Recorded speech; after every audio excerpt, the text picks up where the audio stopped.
gati fillesa dhe ka përfunduar në kohë që ne flasim sot.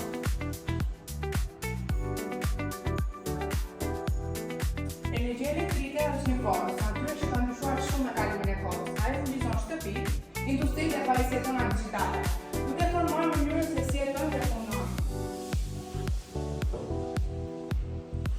Zhvillimet e hershme të kuptuar të energjisë elektrike, rritet e hershme që ajo ka qenë dhe ne kemi pasur prezent në tërë kohën.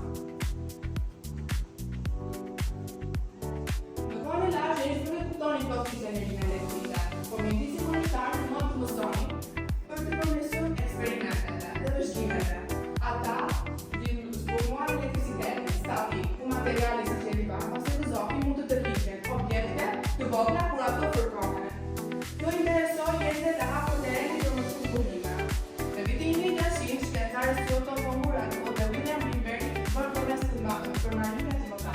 Wimberg krijon makinën e parë elektrike.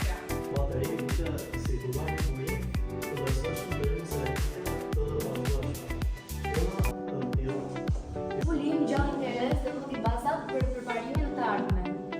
Nga fillimi i shekullit të 19, qarku filloi të evolonte. Shkencëtarët si Ohm, Kirchhoff dhe Maxwell prezantuan ligjet bazë që